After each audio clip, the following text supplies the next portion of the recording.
শাক খেতে আমরা অনেকেই ভালোবাসি। শাকটা যদি মজা করে ভাজি করা হয়, সেই শাকটা দিয়েই ভাত খাওয়া যায় 1 প্লেট। পাট শাকগুলো সুন্দর করে ধুয়ে আগেই পানি ঝরিয়ে নিয়েছি।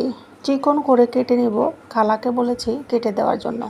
খালা আঙ্গুলে একটা ন্যাকড়া পেঁচিয়ে সুন্দর করে চিকন চিকন করে আমাকে শাকগুলো কেটে দিয়েছে। হাতে ন্যাকড়া পেঁচানোর কারণটা হলো হাত যেন কেটে না যায়। এই যে দেখতে পাচ্ছেন কতটা চিকন করে কেটে দিয়েছে, মনে হচ্ছে পেঁয়াজ মরিচ মাখিয়ে কাঁচাই খাওয়া যাবে। এখানে পেঁয়াজ কুচি, কাঁচামরিচ, রসুন কুচি দিয়ে তেলের উপরে নেড়ে ছেড়ে বাদামি করে নিচ্ছি। একটুখানি লবণ দিয়েই এই শাকটা ভাজি করলে এত বেশি ভালো লাগে, এটাতে আর বেশি কিছু মশলা ইউজ করা লাগে না। লবণ দিয়েই শাকটাকে উল্টে পাল্টে ভালোভাবে নেড়ে ছেড়ে ভেজে নিব যতক্ষণ না পর্যন্ত রান্না হয়। একদমই লোট চলে গিয়ে একদম ঝরঝরা এই শাকটা ভাজি অনেক বেশি মজা। রান্না একদম ঝরঝরা হওয়া পর্যন্তই করব।